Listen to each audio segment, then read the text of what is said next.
right, joining me now to do a deep dive into this UFC 321 main event between Cyril Gane and Tom Aspinall, and to rip through a few other topics is our guy, the legend, Georges St-Pierre. George, comment ça va aujourd'hui? Ça va très bien. Thank you very much. How you doing? There we go. I'm doing fantastic. Looking forward to this card going down on Saturday. Let's start with the main event here. I got a bunch of questions about this very intriguing matchup. First of all, let's check out the odds over at Bet99. Tom Aspinall, pretty big favorite here, coming in at minus 400. Cyril Gane comes back at plus 290. The over-under round set at 1.5 with the over at minus 140. So let's look at the Aspinall side of things here first. So pretty long layoff for Tom Aspinall here. He last fought in July of 2024. I think a big part of the holdup is they were trying to make the Jon Jones fight. Of course, they weren't able to make that happen. So what are the biggest disadvantages of a long layoff like this? And do you think that ring rust is a real thing? Well, ring rust is a real thing if you stop training. You know, there's a lot of guys that stop training for a long time in between fight. However, I highly doubt that's Tom Aspinall's problem, because Tom Aspinall seems to me that he has a lot of. He's very disciplined, and he's always active. He's never in out of shape. You know, I'm sure he doesn't. You know, you have to be fight shape, and being in shape is two different things. But I'm sure he never crossed a certain line where he's completely out of shape. And that's what happened when you do that and you cross that line. This is when the ring rust can appear. Okay, so let's take a look at things from the Cyril Gane side of things here. So his last two title fights did not go very well for him at all. Of course, Jon Jones was easily able to put him away a couple of minutes into that fight. A title fight before that against Francis Ngannou, one of the oddest title fights you're ever going to see. Got taken down multiple times and controlled on the ground. So mentally, what can a fighter do to get over the hump when they've underperformed in big spots before? Well, the Francis Ngannou fight was actually very close. He could have. I believe there was a moment in the fight where Cyril Gane attempted an ankle lock that if he would have stayed on top, he could have surf and ride the last moment of the round and probably win the fight. I think he made a mistake. He saw an opportunity to go for an ankle lock, and it turns out that Francis get back the upper position and finish the round strong. And I believe that's maybe why he lost the round, because it was a very, very tight fight up till that point. Yeah, for Jon Jones, you know, he fought the probably the greatest of all time, and he lost to Jon Jones. I'm sure he gained a lot of experience from that. So you know, it's an interesting fight, because at this weight class, especially, if you zig when you should zag, you go home. You know, it's over. You can't make any mistake. And these two guys have a lot of power. You know, that's one thing they have in common. They can put their opponent lights out in a blink of an eye. Tom Aspinall has a very sharp boxing, very crisp, very fast in and out. He moves like a lightweight. And Cyril Gane, standing up, his striking is very unorthodox. You know, he does like a lot of spinning kick, knees. You know, he's very athletic. So it's going to be a very interesting fight. However, I think that the reason why the odds probably favors Tom Aspinall is because of the momentum on which he is on, and also the fact that if you look at his past fight, people might believe that he has more ways to win the fight. You know, he can win standing up, but he can also win on the ground, because he's a very good wrestler, which is Cyril Gane's on Cyril Gane's side.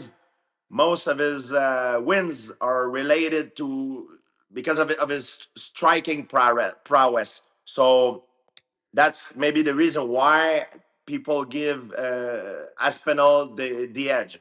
But if you believe the fight will go for Gane, it might be a good fight to bet on, you know, because of the odds. Okay, so you take a look at Tom Aspinall's career in the UFC. Outside of a fight against Curtis Blades, Aspinall has finished all 8 of his opponents in that fight against Curtis Blades. The first fight, he got injured in that one. But aside from that, he just finishes everybody. 7 first-round finishes for Aspinall in the UFC. Is this a classic case of if the fight goes longer, it favors Cyril Gane? And do you think he should be trying to extend the fight? Well, that's one thing how you can look at it. Yes, it's great because he finished all his opponent very fast. However, there's a question mark here. Can he go 5 rounds? Because he never did it, and he's gonna be if the fight goes in the deep waters, he's gonna face something. He's gonna face a situation he never faced before. So this might give the edge if it goes in the deep waters to Cyril Gane because Cyril Gane been there, done that before. So yeah, that could be a strategy that Cyril Gane's go for 100%. Bring the fight in the deep waters, you know. Okay, so overwhelming amount of people betting on Tom Aspinall here. What is one big advantage do you think Cyril Gane has in this matchup? What one advantage that Cyril Gane has, I believe, is the fact that Tom Aspinall never been in a long fight. You know, and which is on paper when you look at it, it looks like it's not a bad thing. It's a good thing for Thomas Penal, but in terms of experience, could be a bad thing. You know, if you're in a grueling war, you know, for multiple rounds, it takes a lot out of you, and if you don't know how to manage it, if you've never done it before, it could have an effect on your performance if the fight goes in the deep waters. On Thomas Penal's sides, what gives him the advantage is the fact that he's very well-rounded. He's good everywhere. He's good for with takedowns. He's good everywhere. We've seen him mixing his striking and takedown. His feet to floor is just unparalleled, I would say, with probably any other guys in the heavyweight division so far. He's very fast, something that we've almost never seen before. And that's what gives him the edge. So they both have different tools that they can use, different advantage they can use to perhaps try to turn the tie on their side. Okay, so outside of the main event here at UFC 321, we have a handful of other intriguing matchups. We have Mackenie Dern going for a title in the co-main event.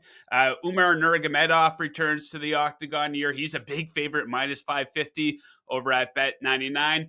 And then a very interesting heavyweight fight, Alexander Volkov. He might punch his ticket to a title fight if he could pick up a W. He's taking on Almeida. What else stands out to you on this card here, George? So if I would need to bet my house on a fight and choose the method in which the fighter will win the fight, I would go for Almeida TKO first round. Because if you look historically, a lot of his fight finish in the first round. And Volkov is a guy that he's a slow starter a little bit. He's very good in the deep waters and he's very tall. And I think Almeida could finish a fight early on. And another fight that I think would be good to bet on if you want to take a risk is Mackenie Dern. Her jiu-jitsu is outstanding. So if you bet on her for a submission in the first round, I think it could be a good bet because in the first round, that's when two fighters are fresh. They're not so slippery, and I think she's just so good. I think she could get the W in the first round via submission. Do you expect Umar Nurmagomedov to be able to bounce back against Mario Bautista? Big favorite here. Umar coming off that loss to Merab. You think he gets back on track? I think Umar will get back on track. But because he's so much of a favorite, and I believe he's gonna win. I don't think it's the best fight to bet on if you believe Umar will win. Yeah, he'll be in a lot of parlays, I think, at minus 550 odds. Okay, so since we last spoke, a lot has happened in the UFC. Go back to UFC 320. Alex Pereira, he surprised some people, I think, with how quickly he got the victory there in the main event of that card. Surprised some, but all signs kind of point to him moving up to the heavyweight division. Who would you prefer to see him fight? John Jones is the one that's heavily rumored, or Tom Aspinall if Aspinall goes on to win here on Saturday? Well, it would be great if he goes for a title, but I would like also both fight to me seems very interesting. I mean, I will tune in for both fights. I would love him to see fight John Jones. Of course, as a fan, I would love to see John Jones come back. I would love to see him fight for the title as well against Aspinall, 100%. Yeah, let's get Francis Ngannou back in the mix here in the UFC as well. Put those four guys into a four-man tournament, maybe. Okay, so it's always such a fun debate. Who is number one pound for pound in the UFC? I think you got three top candidates right now. Of course, Merab coming off of another big win, 14 straight wins for him. Islam Makhachev has 15 straight wins. He's fighting for the welterweight title, your old championship here next month. And Ilia Topuria, undefeated. He can't stop knocking out legends. If you need to pick one guy at the top of the pound for pound list, George, who are you going I with? would add also Thomas Aspinall into that list right now because you have to remember, as an heavyweight, it's very, very, very hard to have a long winning streak. And Thomas Aspinall right now, he's on a freaking crazy momentum. He's unbelievable. I would say, yeah, Thomas Aspinall, Makhachev, Topuria, Mirad. These I think would be the four. But if I would have to choose one, if I need to choose one, I would probably say Makachev right now. If I have to pick one of these four. Yeah. Yeah, I look forward to breaking that fight down with you next month. Okay, so I saw last week Anderson Silva is returning to the boxing ring to take on one of his old rival, Chris Weidman. They're going to be facing off on the undercard of a Jake Paul event. I'm wondering, how often do you get calls, requests, people gauging your interest to compete in fights like this? Every month. I just had one recently, but I'm not interested. I mean, I believe, for a fighter who's retired, I mean, everybody make their own choice, but there's something more important than money and than anything, health. And you play hockey. I always say that you play hockey, you play basketball, baseball, but you don't play fighting. And I'm not saying I will never compete again. I'm just saying that if I do, it will be for a different reason. It will not be to make money. It will be because I want to participate maybe in some kind of charity. We always want more money, but I think it's a trap of life. And I think a lot of the guys, they it's an addiction. A lot of the guys are addicted to that feeling. But that fight is still interesting. Silva against Chris Weidman. Of course, they're not in their prime, but it's gonna attract a lot of people, and a lot of people will tune in to see it. I saw Vanderlei Silva was in Oof, a that's boxing not fight, I end well. believe, and it was something bad happened at the end. There was like a sort of a fight that he got punched and knocked out. It was very very sad to see. I just think things like this makes me sad. Yeah, that was a savage knockout. A little bit of a fight broke out after the fight. So, when you get requests like this, is it mainly for boxing matches against other legends of the sport, for example? One that I had a few years ago actually was against a modify. The way they approach me, they say, "Oh, it's for a modify boxing fight against Floyd Mayweather. It will be a 50% compromise between boxing and MMA." And that was interesting. I was like, "Yeah, I'm interested in this one because I thought it would be an easy payday in a way because if they let me throw kicks or takedown, I don't see how how I can lose this fight. Of course, if it's a pure boxing, Mayweather is the best ever, so I don't think it would turn to my advantage. But because of they say it was a 50% compromise. So when I met the guy, turns out that he says, "Oh, the only thing I'm allowed it's the spinning back kick." And I was like, "This is not a 50% compromise. So if you want me to be interesting, you either give me the kicks or give me the takedown." And he's like, "Oh, Mayweather will never want to go on the floor." I'm like, "I'm not saying to stay on the floor, but I'm just saying that if I'm able to slam him down to do a takedown while we're boxing, I'm in." And they didn't get back to me, so it fall apart. Did they say what weight that was going to be contested at, I or don't did the care which conversation weight. It not would get that have far? been if it would be a 50% compromise, I would have done it. But It wasn't. It was a trap. Once again, they tried to lure me in with some money and stuff, and I say no, I'm not interested. My for me, my pride, my pride, my legacy, my health, especially, is more important than any money. I have a lot of money. I don't need more. I mean, we always want more, but I have a good life now. I don't need that. Oh yeah. That's a great attitude to have. Okay, let's have a little bit of fun here, George. Rapid fire segment. I'm going to throw a bunch of stuff at you. Some serious, some silly, some related to fighting, some not. I think I got 11 different questions for you. Are you ready? Yes, Let's go. Okay. What's more satisfying, a knockout victory or a submission victory? depends against who. Okay, good answer. So what's something unique that you do for your health that you would recommend to others? Fasting, long fasting. Fasting, like a 3-day fast Yes, type of thing? yes. But ask your Okay. doctor before And to make sure, because some people have different conditions. They can't do it. okay, something for me to look into there.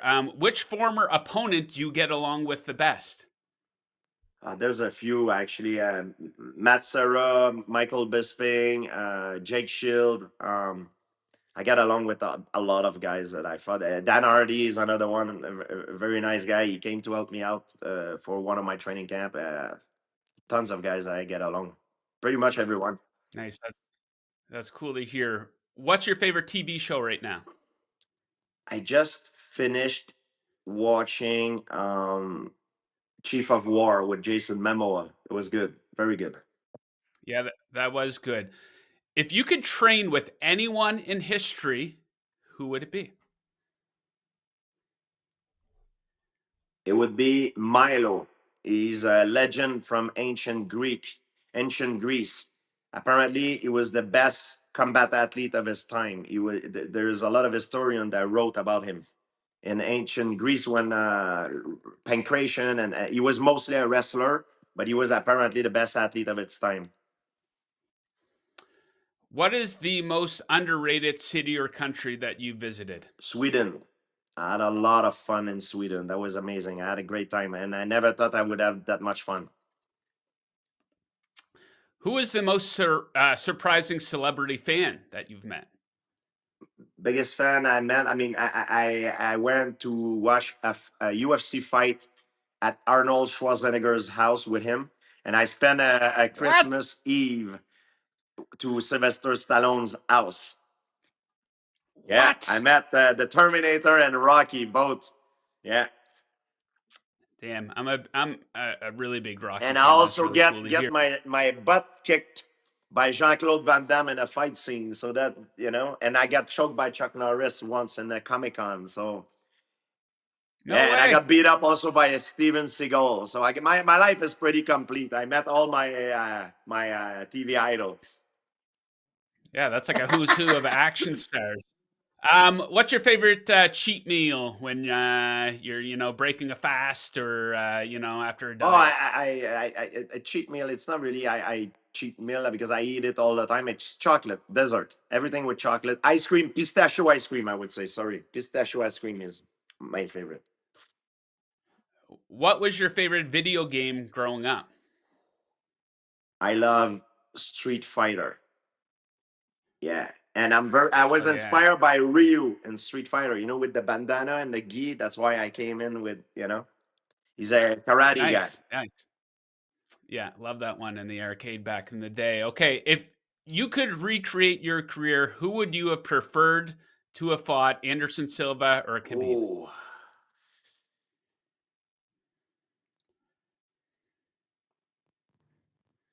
I think Silva at the time would have been bigger than anything if it could have happened. If the timing and everything, if the promotion would have done it the right way, it would have been done. I think that would have been the biggest fight of the time at the time, timing wise. And would that have been more of a challenge because you would have been the one moving up weight classes? We could have been doing it in a catch weight, with Ooh, okay. but the discussion did not even went that far.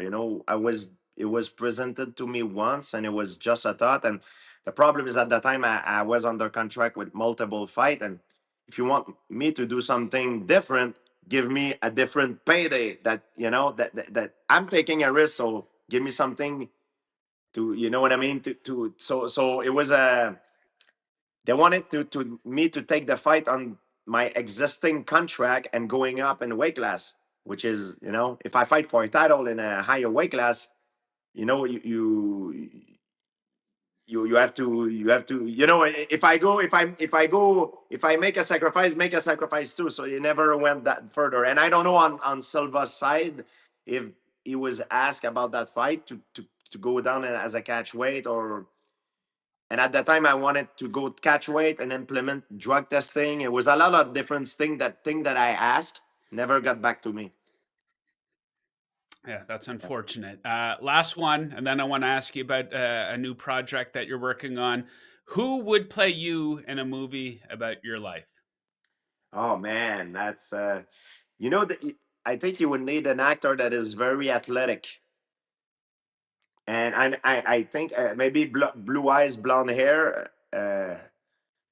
Shining Tatum, I think he does a lot of Okay. martial art, and he's such a good-looking guy. He's gonna make me look good, much better than I actually look like right now, because he's a much better looking guy than me. So he's probably the best guy for the job. I would have said a younger Jason Yeah, Statham. Just maybe I'm thinking too much into it, with the shaved yeah. head and the martial arts ability. Okay, so we'll end with this. So anyone that knows anything about George knows that he's much more than just a former UFC champion. You've also done some acting. You were in the Captain America movie, and you have a new project, a TV show that you're going to be on. Tell us a little bit Yeah, about it. it's gonna come out in spring of next year. It's called Kill the Bear, and it's a comedy with written that by Jared Seko, and there's a lot of actor in it that will appear. Brad Pitt, Edward Norton. There's yeah, What? yeah, yeah. There's all the guys. Jonathan Torrance. There's a lot of guys that are in it. A lot of them are from Letterkenny, Trailer Park Boys. So it's a big project. It's a comedy. It's the biggest thing I've done in my entire life regarding movies. But it's actually a TV series, and I am pretty confident that this thing will be very successful. It's gonna be on a platform. I don't know if it's gonna be Netflix or Prime or who, like Disney, or which one. I will find out probably before the end of the year, but it's the biggest thing I've done, and it's a Canadian show, but which will be to an international flavor. We're bear wranglers in the movie. It's three brothers, the Thibauts, who are bear wranglers, and they have to deal with all the Hollywood bullshit, and like all the politic, left, right, far left, far right, and all this thing. So we're basically in that movie, in that series, make fun of everyone. Like, we make fun of Okay. the far left, make fun of the far right, we make fun of everyone. Nobody is safe. Like, we laugh about, we make fun of the French Canadian, we make fun of, like, everything, everybody in the in all at once. Nice. I can't wait to check that out. So, have you done a lot of training for acting? We know you were in the Captain America years ago. Now there's this. I'm guessing you're just not showing up on set and they're shooting, right? Yeah, I did a lot of training for that, and there's a scene in the movie that I'm forced to cry. So yeah, and I did Okay. it. I'm happy. I did it. I never done it on the big screen, so I was very proud. I was very happy that I was able to do that, to make the emotion comes out to the big screen.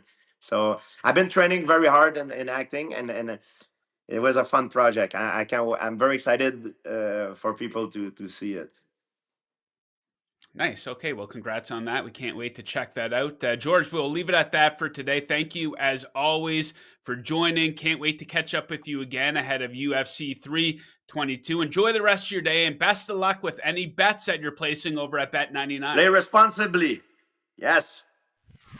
All right, you heard from George. Now it's time to hear from the second best martial artist to be appearing on this show today. That man is me, and I'm here with my three best bets for this card, all odds courtesy of Bet99. Okay, let's start with the main event. I'm going to take Tom Aspinall and Cyril Gane to go under 1.5 rounds, plus 110 odds. Very surprised to see plus odds on this bet, given all the first round finishes that Aspinall has stacked up here. I talked about it with George.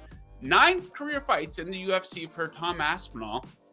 All 9 of those fights have gone under 1.5 rounds. I'm not willing to bet against that. Take a look at Aspinall's career as a whole. 18 total fights, 16 of those have gone under 1.5 rounds. I'm not willing to go against that. 2 minutes and 2 seconds is his average fight time in the UFC as well. I'm not willing to go against that. So I do think both guys would prefer to keep this one on the feet. Both throw and land at a very high volume. Aspinall lands over 8 significant strikes per minute.